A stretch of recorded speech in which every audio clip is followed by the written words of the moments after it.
자, 오늘 본문의 말씀이 시작될 때에 그러므로 라는 단어로 시작합니다. 이 말씀은 오늘 본문이 속하여져 있는 이 히브리서 10장 19절에서 25절까지의 단락이 앞서 있는 9장 1절에서 10장 18절까지 전개되어지는 그 논의의 결과적인 모습을 담고 있는데, 그 모습의 말씀이 이 성소와 속죄에 관련되어져 있는 말씀입니다.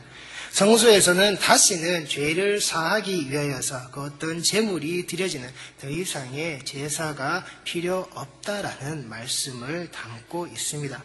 그리고 이 말씀이 전해질 때에 이 말씀을 듣는 대상을 오늘 우리 본문에서 형제들아라고 부르고 있다라는 겁니다. 저희들 우리 교회 안에 지금도 많은 분들이 여기 앉아 계시지만은 여기에 피를 나눈 형제도 있을 수 있겠죠. 그런데 저희들 여기에는 형제가 앉아있지 않습니다. 그런데 저희들이 왜 우리의 모습을 보고 형제라고 부를까요? 왜 우리가 우리 같이 있는 지체들을 향해서 형제라고 부를까요? 여기서 형제라고 부르는 이 말씀은 같은 태에서 태어나져 있는 혈족의 관계를 이야기합니다. 같은 태에서 태어나 있는, 저희들이 가족 관계를 이야기할 때, 그 혈연의 관계를 이야기할 때 하나의 피로 뭉쳐져 있는 사람을 가족이라고 이야기합니다.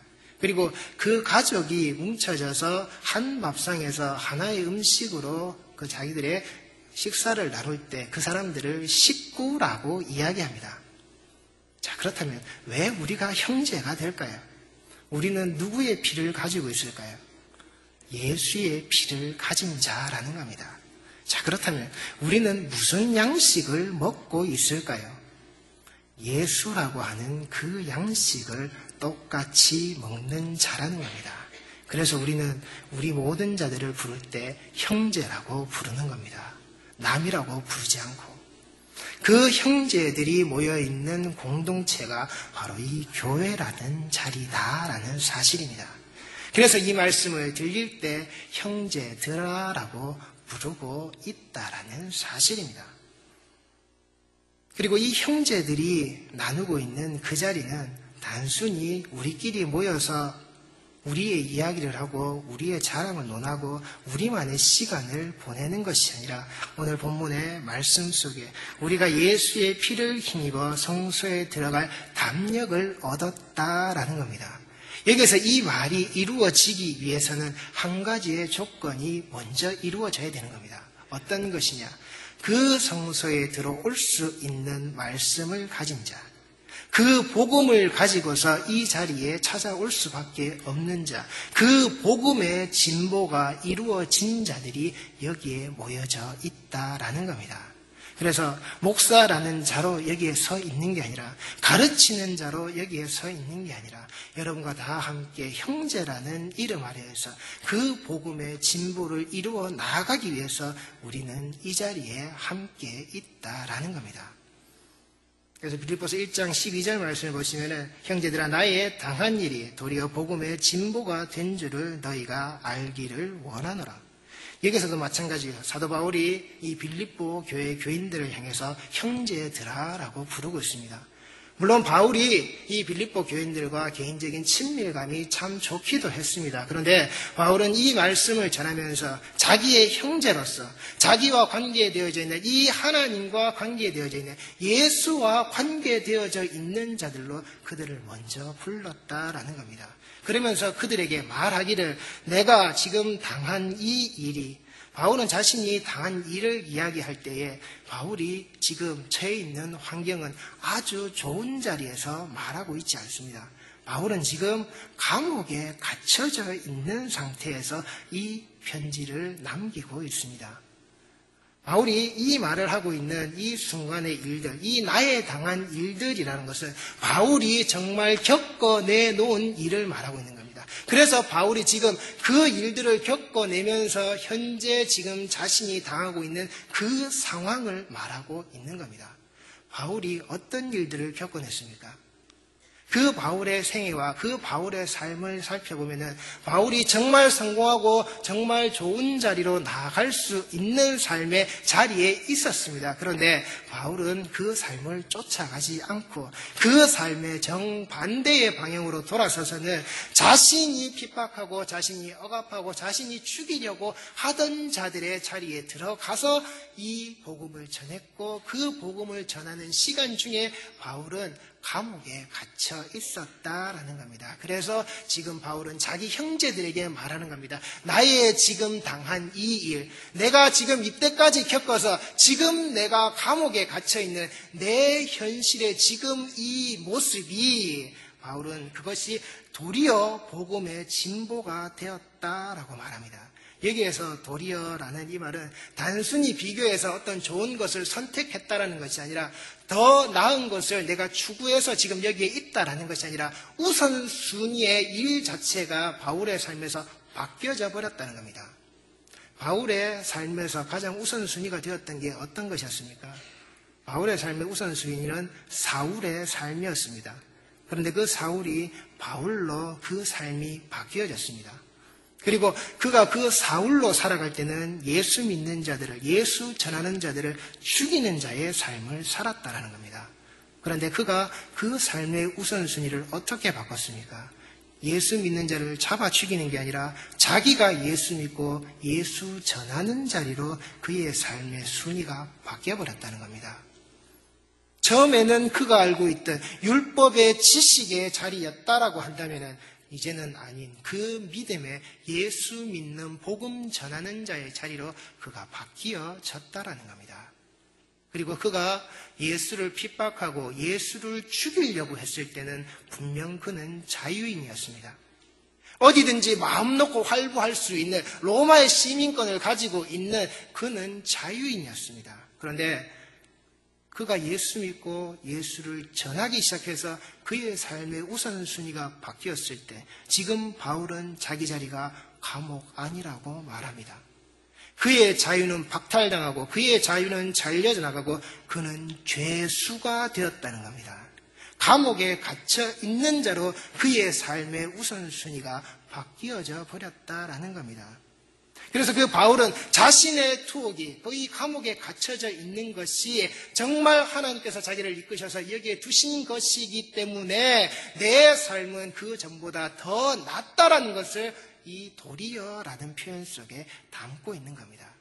내가 지금 감옥에 갇혀 있지만 이 감옥에 갇혀져 있는 것이 복음 전하는 데 방해되는 것이 아니라 오히려 더욱더 유익한 일이다.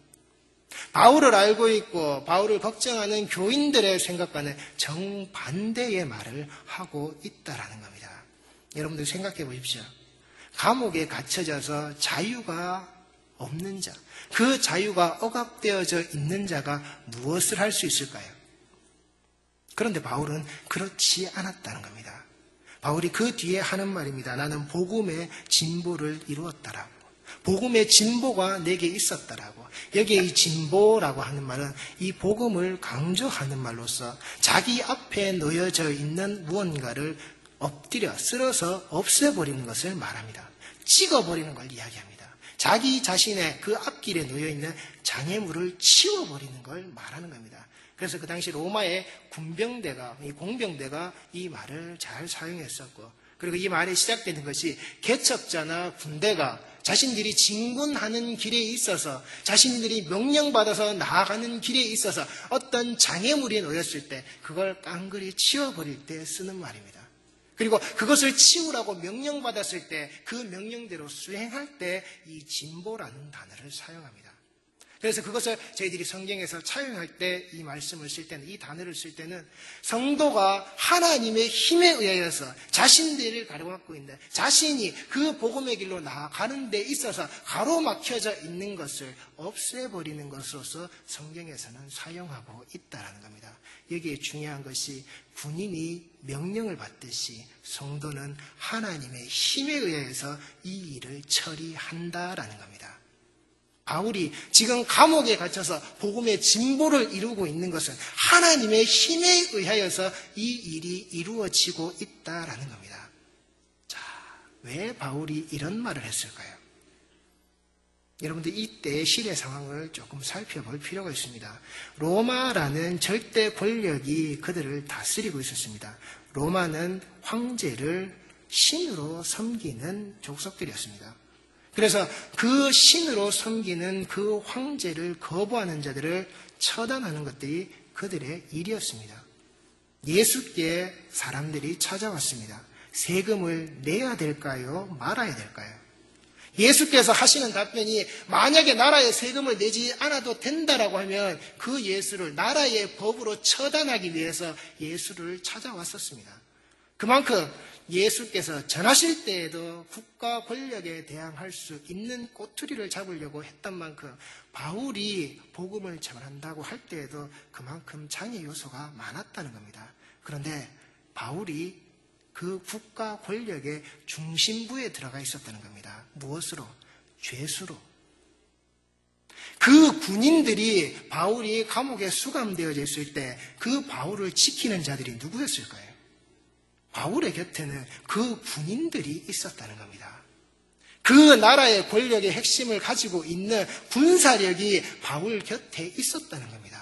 바울이 자유인으로서 세상에서 만약에 복음을 전했다라고 한다면 그는 절대 그 권력의 중심부에 가서 말할 수가 없었습니다.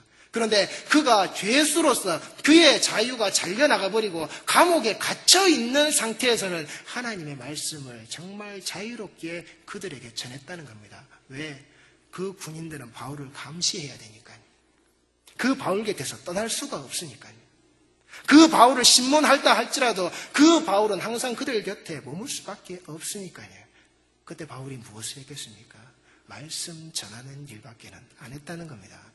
자신을 변명하고 변호하는 일이 아니라 말씀을 전하는 일을 했다는 겁니다. 그래서 그 바울의 감옥에 갇혀있는 그 시간이 결국 유럽의 복음이 전해지는, 그 전해진 복음이 지금 우리에게까지 이어지는 이 상황을 만들어내었다라고 하는 것. 그래서 바울은 이 상황이 복음의 진보라고 이야기하는 겁니다. 내가 지금 감옥에 갇혀있지만 내가 분명히 세상 사는 자유는 잃어버렸지만 이 감옥 안에서 내가 죄수된 자로 세상 자유는 없지만 말씀 전할 자유는 얻었다. 어디를 향해서? 이 권력의 중심을 향해서. 그래서 그 로마라는 국가 안에, 그 중심부 안에 권력 가지고 힘을 가진 자들 안에 말씀을 집어넣었다라는 겁니다. 하나님은 그 바울의 그 자유를 잘라내버림으로 말미암아 바울에게 세상에서 누리는 그 자유라는 장애물을 제거해버림으로 말미암아 그를 죄수로 만들어서 하나님의 복음이 전해지도록 만드셨다라는 겁니다. 그래서 바울은 자신의 그 삶이 전에 있는 것보다 지금 것이 훨씬 더 나은 그 순위가, 그 순차가 바뀌어져 버린 내 삶이 이것을 이루었다라고, 하나님께서 나를 여기까지 두셨다라고 바울은 이야기하고 있는 겁니다. 그래서 이 바울의 삶이 그 개인의 삶으로서는 믿음의 진보를 이루었지만 그가 이 복음이라는 이 말씀의 전체의 사역을 보았을 때는 정말 이 고난이, 바울 한 사람이 당했던 이 괴롭고 이 힘듦이 하나님의 말씀에, 이 복음의 진보의 역사에 얼마나 크게 감당했는지를 그의 삶이 고스란히 보여주고 있다라는 겁니다. 그래서 우리 성도들이 당하는 고난이 절대 하나님 앞에서 무의미한 게 아니라는 사실입니다. 성도에게 주는 그 고난의 모습을 우리가 난지, 내가 힘들어요, 내가 어려워요, 내가 괴로워요 에서 그쳐버린다고 한다면 그건 진정한 고난이 아니라는 겁니다. 단지 내 삶의 어려움일 뿐이지. 하나님이 정말 그 고난 속에서 하나님이 이끌고 나가고자 하시는 게 있다면 그 고난 속에서 하나님이 내 삶에 어떤 걸 잘라내 버리시는지 똑바로 보시란 말입니다. 그렇게 보실 때에 하나님이 주신 고난의 참된 의미를 우리 성도들이 되새길 수 있다라는 겁니다. 그래서 바울은 자기 자신이 이렇게 어려움을 겪고 있는 그 동시대, 그 비슷한 시기에 에베소 교회의 젊은 목회자 디모데에게 보내는 목회 서신에서 이렇게 글을 남깁니다. 이 디모데전서 4장 13절에서 16절 말씀을 제가 공동번역 성서로 읽어드리겠습니다. 내가 갈 때까지 성경 읽는 일과 격려하는 일과 가르치는 일에 힘쓰시어 그대가 선물로 받은 그 거룩한 직무 곧 원로들이 그대에게 안수하며 예언해준 말씀을 통해서 그대에게 맡겨진 직무를 등한히 하지 마시어 이 직무에 전념하고 정성을 다하시어 그리해서 그대가 발전하고 있음을 모든 사람이 보고 알 수 있게 하시어 그대 자신을 조심하고 그대의 가르침의 내용을 잘 살피시어 이렇게 꾸준히 일을 해나가면 그대 자신을 구원할 뿐 아니라 그대의 말을 듣는 사람들을 모두 구원할 수 있을 것입니다. 이게 안수받은 자의 역할이라는 겁니다. 안수받은 자의 일이라는 겁니다. 그래서 저희들 지금 쓰고 있는 개역 개정 성경에서는 너희의 성숙함이라고 되어져 있지만 저희들이 예전 쓰던 개역 성경에서는 이 성숙함이라는 단어가 진보라는 단어로 기록되어져 있습니다. 안수받은 자는 이 일을 이루어 나아가는 겁니다. 그리고 이 일을 이루어 나아갈 때에 반드시 네가 보아야 하는 게 있다는 겁니다. 네 자신을 조심하고 그대의 가르침의 내용을 잘 살피라는 겁니다. 이건 네가 가르치는 내용이 아니라 이 말씀에 기초되어져 있는, 이 말씀에 근거되어져 있는 내용이다. 네가 가르치는 건 네가 가르치고 싶어서 가르치는 게 아니라 이 속에 들어져 있는 말씀의 가르침이다. 그래서 너는 이 말씀을 읽으라라고 되어져 있는 겁니다. 읽고서 가르치라는 겁니다. 그게 안수받은 자의 모습이고 그 안수받은 자의 그 역할이 정확하게 나오는 말입니다. 그대 자신을 구원할 뿐 아니라 그대의 말을 듣는 사람들을 모두 구원할 수 있다라고. 앞에서 전하는 목사 한 사람의 말이 아니라 네 얘기가 아니라 네가 하는 말은 이 말씀이라고. 이 말씀은 첫 번째로 너의 구원에도 관계되지만 네가 전하는 그 모든 말들은 이 말씀에 근거해서 네 말을 듣고 있는, 이 말씀을 듣고 있는 모든 자들의 구원에 관계되어져 있다. 그 무게를 네가 똑바로 알아라. 너 하나의 생명만이 네 어깨에 달려져 있는 게 아니라 여기 앉아있는 모든 자들의 생명이 네 그 말 한마디에 달려져 있다. 그 구원을 너는 감당하는 자다. 그 감당을 위해서 너는 안수받은 자다. 그래서 목사는 스피커가 될 수밖에 없는 겁니다. 목사는 자기 스스로 소리를 만들어내는 자가 아닙니다. 스피커는 지금 이 마이크를 통해서 나오는 소리만을 들려줘야지 지 스스로 이 소리가 아닌 다른 소리를 만들어내지 못한다는 겁니다. 목사는 이 말씀에 들어져 있는 걸 가지고 말하는 자이지 이 말씀을 가지고 제 멋대로 말하는 자가 아니라는 것. 왜? 너는 네 자신의 구원뿐만 아니라 이 말씀을 들어야 하는 모든 자들의 구원을 담당하고 있는 자다. 그리고 그 자들은 단순히 네 앞에 놓여져 있는 개개인의 사람이 아니라 네 형제라는 겁니다. 네 형제에게 너는 이 말을 하고 있는 거야. 너는 형제를 죽일래? 아니면 그 형제를 살릴래? 목사는 그래서 스피커의 역할을 감당할 수밖에 없는 겁니다. 목사의 말은 곧 말씀밖에는 되지 않는 겁니다. 그 구원의 무게를 잃어버리면 목사는 모든 것을 내려놓고 다시 본래의 자리로 돌아가야 되는 겁니다. 그냥 그 자리에 여러분과 똑같이 앉아 있어야 되는 겁니다. 듣는 자로 있어야 된다는 겁니다. 그게 안수받은 자의 삶이고 그 안수받을 때에 뭐라고요? 예언을 통하여 받은 것을 가볍게 여기지 말라. 그 예언되어져서 너에게 전해져 있는, 이미 기록되어져 있는 이 말씀을 등한시 여기지 마라. 이게 시작이고 이게 끝이고 이게 전부고 이게 다다. 거기에 네 생명줄 걸어놔라. 그래야만이 네가 담당할 그 생명줄 무게만큼 네가 이 진보를 이루어 나아갈 수 있다. 여러분들이 듣는 그 말씀이 어떤 힘을 가지고 있는지 똑바로 알아두시란 말입니다. 전해지는 말씀이 어떠한 능력을 가지고 있는지 그것은 오직 구원과 연결되어져 있다라고 하는 것.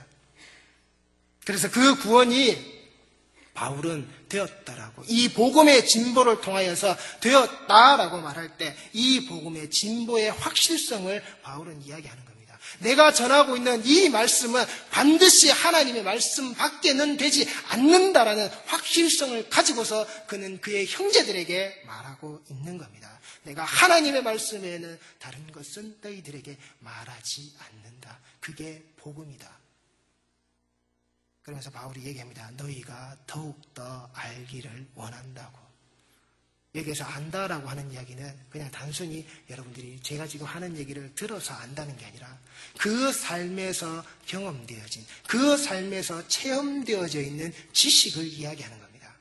그 삶을 살아나가면서 겪어내었던 그 모든 것들, 바울이라는 자가 사울이라는 자로 살면서 그 율법을 배우는 그 모든 과정에서 아 맞아 하나님은 이렇구나, 그래서 예수 믿는 놈들은 틀린 거야, 그들은 죽여야 돼 라고 살았던 그 삶의 지식이 예수를 만나고 예수가 만나주심으로 아 이게 복음이구나, 이 말씀은 이렇게 가야 되는 거구나, 그렇게 알아서 그가 감옥에까지 끌려가고 그가 죽음 직전에까지 끌려가는 그 매를 맞음을, 다른 사람들이 찾아와서 그를 죽이겠다라고 하는 그 협박의 삶을 사는 중에도 그가 놓지 않는 것, 그 삶이 경험되어져 있는 그 지식에 대하여서 바울은 확실함을 가지고 있었다라는 겁니다.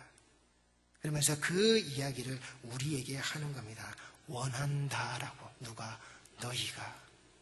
여기에서 원한다는 것은 단순히 그냥 제발 그렇게 좀 해달라라는 이런 원함의 이야기가 아니라 아주 강력한 무언가를 담고 있는데 이 강력한 것은 하나님의 계획이다라는 겁니다.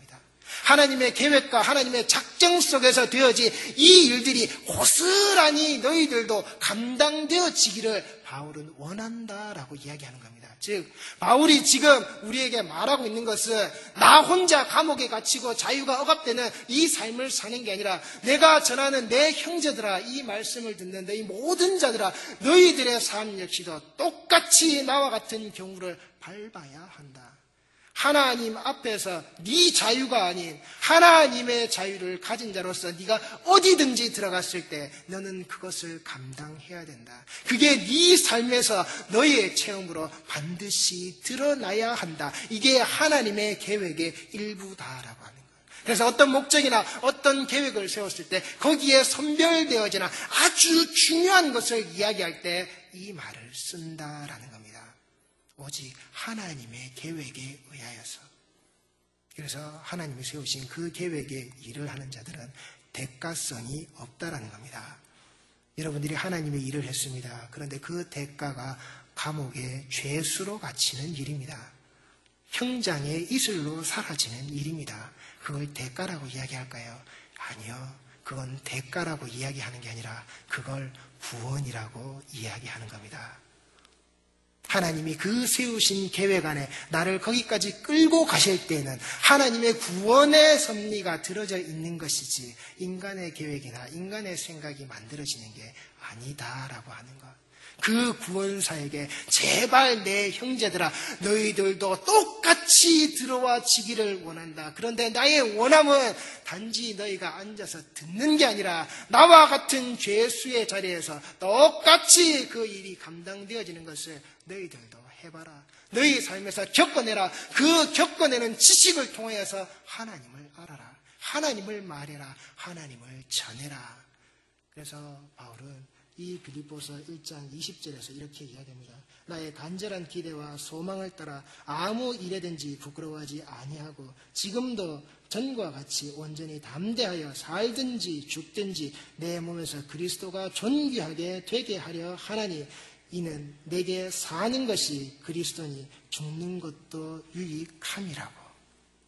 바울은 이 자기 자신의 그 삶의 근거를 가지고 있었기 때문에 이 말을 할 수 있다라는 겁니다. 여러분들이 이제 내가 살아도 이제 내가 죽어도 주위에 살고 죽는다라고 하는 그 찬양을 여러분들의 입술에 담아두신다면 이 바울이 전한 편지 속의 내용 속에 그 형제와 같은 자라고 한다면, 예수의 피와 예수의 말씀을 공히 나누고 있는 자라고 한다면 우리도 똑같이 이러한 고백을 바르게 할 수 있는 자들이 되어져야 한다라는 겁니다. 그래서 이 바울은 자신의 이 모습들이 전설 속에 드러나 있는 게 아니라 역사 속에 들어져 있다고.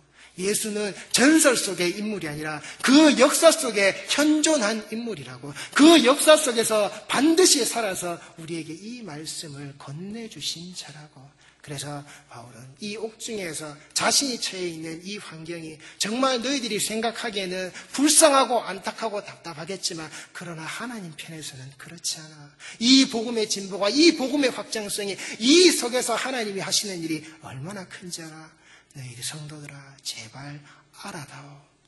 지금 이 일은 너희들이 걱정하고 염려하는 일이 아니라 하나님의 일이다. 하나님께서 하시는 일이다. 그가 주신 사명을 내가 감당하고 있는 일이다. 내 형제들아, 이 일을 제발 알아달라는 겁니다. 그리고 그 일에 동참해 달라는 겁니다. 그래서 이 복음의 진보가 나와지게 되는, 그 스스로가 겪어지는 이 고난과 이 고통의 길에 너희들도 똑같이 동참하는, 나와 함께 있는 그러한 성도의 모습, 그러한 형제들의 모습이 되어져야 하겠다. 너희가 더욱더 알기를 강하게 원한다. 형제들아, 나의 당한 일들이 복음의 진보가 되었다라고. 그래서 바울은 이 복음의 진보를 이룬 자로서 이 빌립보서 4장 11절과 14절에서 이렇게 이야기합니다. 내가 궁핍함으로 말하는 것이 아니니라. 어떠한 형편에든지 나는 자족하기를 배웠느니 나는 비천에 처할 줄도 알고 풍부에 처할 줄도 알아. 모든 일 곧 배부름과 배고픔과 풍부와 궁핍에도 처할 줄 아는 일체의 비결을 배웠노라. 내게 능력 주시는 자 안에서 내가 모든 것을 할 수 있느니라. 그러나 너희가 내 괴로움에 함께 참여하였으니 잘하였도다. 내게 능력 주시는 자 안에서 내가 모든 걸 할 수 있다라고 하는 이 얘기는 단지 그 능력 가지고 어떤 문제든지 해결할 수 있다라는, 그 문제 해결만을 이야기하는, 어떤 거대한 능력만을 이야기하는 게 아니라 이 복음의 진보를 이루고 이 삶을 감당하고 있는 그 모든 것을 겪어내는 그 일련의 일들이 그 삶에 있을 때, 그 삶 속에 내가 놓여져 있을 때라도 하나님을 잊지 않고 하나님의 말씀을 전하는 내 모습, 그게 하나님의 능력 안에서, 주시는 자 안에서 내가 모든 걸 다 할 수 있는 것이라고. 그러면서 바울이 한마디를 더 하는 겁니다. 너희가 내 괴로움에 함께 참여하였으니 잘하였다. 이 말은 단순히 빌립보 교인들이 헌금을 하여서 그에게 물질적으로 후원하고 도움을 주었다라는 거기에서 끝나는 말이 아니라, 여기에 내 괴로움이라는 말은 매우 좁은 공간이고 억압받고 꽁꽁 싸매는, 선택의 여지가 없고 탈출구가 없는 자의 상태를 이야기하는 겁니다. 사면초가의 상황이라는 겁니다. 우리 청년들은 이런 말 잘 쓰는지 모르겠습니다. 빼박캔트라는 말 쓰는 건 절대 어떠한 것으로도 할 수 없는, 빼도 박도 못하는 상황의 일, 절대 벗어날 수 없는 그 상황의 일을 바울은 내 괴로움이라 그랬습니다. 그런데 그 괴로움에 이 빌립보에 있는 그의 형제들이 어떻게 했느냐? 함께 참여했다라고. 여기에 참여했다라는 말은 그저 단순히 그냥 주머니에 있는 돈 몇 푼 내서 물질로 후원했다, 그냥 다리 하나 걸쳐서 도왔다, 이런 말이 아니라 이 바울이 감당하고 있는 그 일에 정말 강하게 결속하여서 흐트러짐 없고 끊임없이 그와 함께 했다라는 표현입니다. 단순히 너희들이 물질적인 것으로 도운 게 아니라 너희들이 그 물질을 보내는 그 마음 속에는 지금 내가 빼도 박도 못하는 이 상황 속에 있는 걸 너희들도 똑같이 인식하여서 나를 돕는 자로, 나와 함께한 자로 너희가 이것을 보냈구나. 그래서 바울은 기쁘다라고 말하는 겁니다. 그가 돈 몇 푼 받아서 기쁘다라는 게 아니라, 당장 먹을 수 있는 걸 살 수 있어서 기쁘다라는 게 아니라, 너희들이 정말 이 고난을 알고 너희가 정말 하나님을 알고 내가 내 형제라고 부를 때 그 부끄러움 없을 정도에 너희들이 그 사명을 감당하고 있기에 내가 정말 기쁘다라는 겁니다. 우리 성도들이, 우리 모든 자들이, 믿는다라고 하는 자들이 이 공동체를 이룰 때 그 괴로움과 그 아픔을 함께 나누는 것, 목사가 가진 짐을 함께 나누고 우리 모든 성도들이 가지고 있는 그 짐을 함께 나누는 것, 그 결속이 온전히 이루어지는 것, 너의 고난이 아니라 우리 모두의 고난이 되어져 있는 그 공동체가 되어질 때 그 모습을 보고 우리가 형제라고 이야기하는 것, 그리고 그 자리가 그 복음의 진보로 만들어졌다라는 겁니다. 그러니 우리 성도들의 삶이 이 복음의 진보가 이루어져서 이 공동체가, 이 형제라는 게 복음의 진보로 온전히 이루어진 상태에서 어디로 가셔야 되느냐? 바로 이 성소의 자리로 들어오셔야 한다는 겁니다. 오늘 본문의 말씀으로 돌아가면 이제 이 성소라는 것은 저희들이 사용할 때 지금 저희들의 성전을 뜻하는 말이기도 합니다. 그런데 이 성소라는 말은 또 하나의 단어의 뜻을 더 가지고 있습니다. 성도라는 뜻도 함께 가지고 있습니다. 즉 성소와 성도는 같은 뜻을 사용하는 단어라는 겁니다. 그런데 이 단어가 만들어진 어원이 지성소라는 겁니다. 지성소라는 말에서 성소와 성도라는 단어가 만들어집니다. 즉 지성소에서 성도가 나왔다라는 겁니다. 여러분들, 하나님이 거룩하니 너희도 어떻게 하라고 하셨죠? 똑같이 거룩하라고. 이 지성소는 오직 하나님과 그 어린 양을 뜻합니다. 그런데 그 양이 제물로 들어가셔서 어떻게 하셨습니까? 이 휘장을 찢어 놓으셨다 그랬죠. 그 휘장을 찢어 놓으심으로 말미암아 우리에게 살 길을 주신, 그 새로운 살 길을 주신 그 길, 우리가 가야 하는 이 모습, 이 자리, 그 모양새가 너희가 거룩한 것을 찾는 것은 내가 곧 거룩한 것으로 있었기 때문에 그 모양을 유지해야 된다.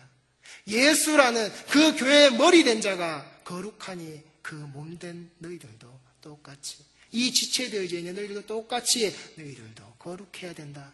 이 거룩의 의미가 여기에서 나왔다는 겁니다. 그래서 우리를 그냥 거룩하라고 말씀하시는 게 아니라는 것. 우리가 이 하나님의 전에 들어오는 자의 자격 요건을 갖춘다라고 하면 우리는 그 거룩함을, 이 성도는 이 성소에서 그 거룩함을 유지하는 자가 되어져야 하는데, 그 거룩함의 유지의 비결이 담력이라는 겁니다. 여기서 담력이라는 것은 저희들이 용기라는 말로 많이들 생각하시겠지만, 이 담력이라는 말은 신뢰라는 겁니다. 누구와의 신뢰일까요? 하나님과 나와의 신뢰라는 겁니다.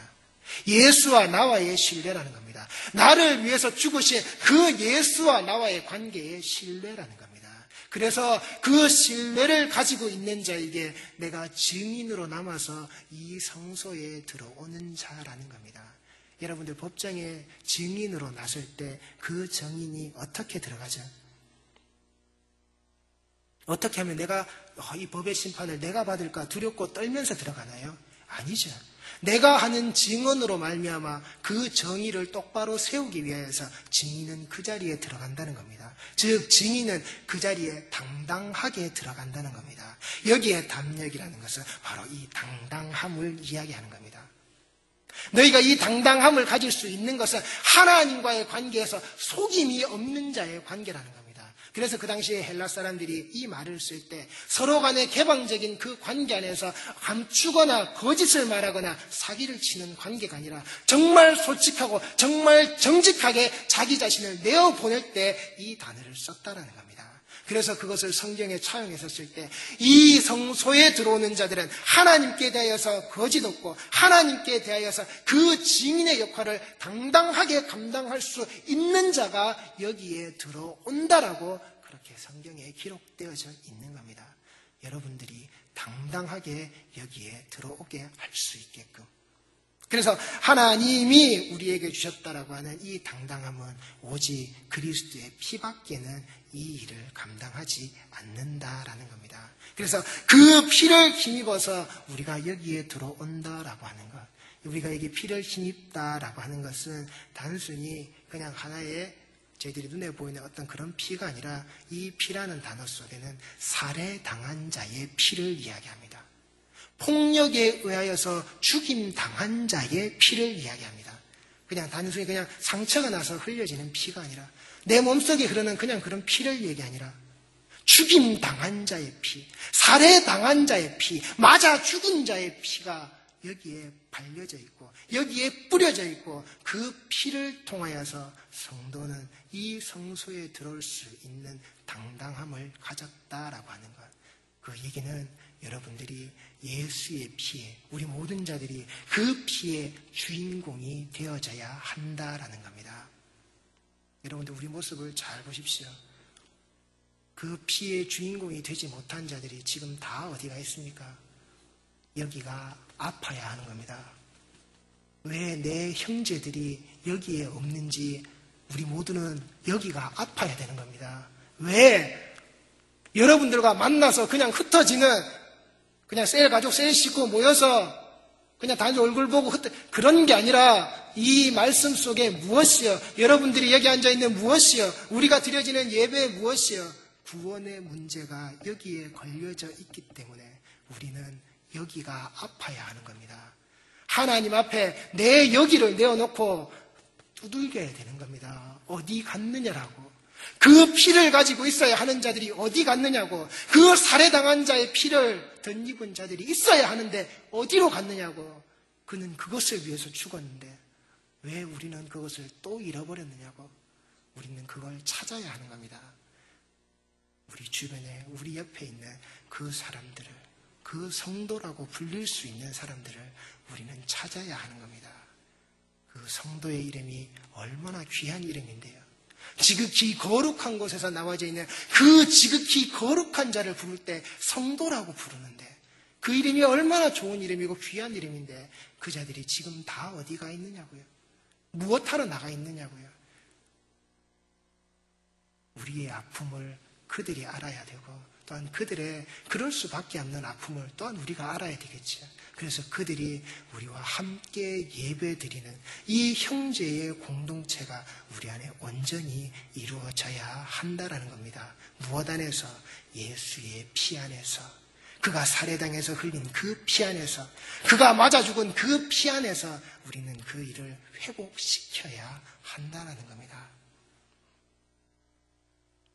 그래서 우리는 그 예수의 피로 말미암아 이 모든 길들과 이 모든 자리를 계속해서 들어올 수 있는데 그 길을 오늘 성경에서 새로운 길이라고 했습니다.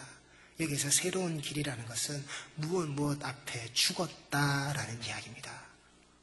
예수가 이 새로운 길을 만들기 위해서 죽었다라는 겁니다. 그런데 그 예수가 어떻게 죽으셨습니까? 이 말의 뜻은 최근에 도살당한 자라는 겁니다. 예수의 피가 폭력에 의하여서 흘려졌고 이 새로운 길을 만들기 위해서 예수는 도살당했다라는 겁니다. 예수가 어떻게 죽으셨죠? 그 채찍에 맞아 그 살이 다 찢어졌다는 겁니다. 그가 십자가에 달리실 때 그 자신의 무게가 처질 때마다 손과 발은 더욱더 찢겨져 나갔다는 겁니다. 그의 마지막에 죽음의 숨을 확인하기 위해서 로마의 군병은 그의 옆구리에 창을 찔렀습니다. 그냥 찌른 게 아니라 그의 폐부를 뚫고 들어가서 그의 오장육부를 다 훑어내는 그러한 구멍을 그의 옆구리에 만들어 놓았다는 겁니다. 그렇게 예수를 도살해서 죽여버렸다는 겁니다. 그 죽임의 자리에서 이 새로운 길이 만들어졌다라는 겁니다. 여러분들은 이 예배의 자리로 나오는 그 길이 이 도살당한 자가 흘린 그 피를 여러분들이 덧입고 그 피를 밟고서 이 예배에 들어온다라는 사실, 여러분들이 그 피를 그래서 잊어서는 안 되는 겁니다. 그 피가 여러분들에게 살 길이라는 겁니다. 여러분들이 변해야, 옛사람이 죽어야, 나의 옛 자아가 죽어야 되는 게 아니라 그 죽음으로 말미암아 그 이후에 되어져야 될 새로운 사람으로 살아나오는 그 단계까지 되셔야 된다는 겁니다. 그래서 이 자리에 없는 내 형제들에 대해서 내가 마음 아파야 하는 겁니다. 그들이 스스로 죽겠다라고 했는데 죽지 않고 다 어디로 가버렸는지 반드시 그 형제들과 함께 예배드리시는 공동체가 꼭 되시기 바랍니다. 그리고 우리가 그 예배드리는 자리는 오직 예수의 피를 힘입어서 드리는 예배라고 하는 사실, 그게 우리의 살 길이라는 겁니다. 그 살 길은 한식에 그치는 게 아니라 반드시 예수와 연합되어지고 예수와 함께 되어졌을 때만 이루어지는 삶이라는 걸 잊지 마시고, 우리가 예수님의 피 안에서 성소의 입구를 향한 담대함을 갖고 있으니 그 입구는 그가 휘장고 자기 육체를 죽임을 통하여 우리에게 봉헌한 새롭고 살아있는 길이라. 여러분들은 그 길의 주인공이란 말입니다. 말씀 한 구절 찾아보시고 말씀을 맺겠습니다. 요한복음 14장 1절에서 4절 말씀입니다. 요한복음 14장 1절에서 4절까지의 말씀입니다. 찾으셨으면 함께 읽으시겠습니다. 너희는 마음에 근심하지 말라. 하나님을 믿으니 또 나를 믿으라. 내 아버지 집에 거할 곳이 많도다. 그렇지 않으면 너희에게 일렀으리라. 내가 너희를 위하여 거처를 예비하러 가노니 가서 너희를 위하여 거처를 예비하면 내가 다시 와서 너희를 내게로 영접하여 나 있는 곳에 너희도 있게 하리라. 내가 어디로 가는지 그 길을 너희가 아느니라. 예수님이라고 하는 그 피 안에서 내가 걸어가야 하는 그 길을 바로 걸으시고 그 휘장을 통과하는 내가 아는 그 길을 잃어버리지 않는 자들이 꼭 되셔야 한다라는 겁니다. 나의 형제 되어져 있는, 우리 모든 자들의 형제 되어져 있는 성도라는 이름을 가진 우리의 모습은 제발 우리가 어디로 가는지 그 예수의 피 안에서 그 길을 아는 자들, 예수께서 어디로 가셨는지 아는 자들로 반드시 이 처소를 향해서 그 피의 힘을 덧입고 그 피를 뒤집어 쓰고 그 피의 길을 바르게 걸어 나오시는 성도들의 모습이 꼭 되시기를 바랍니다. 기도하시겠습니다.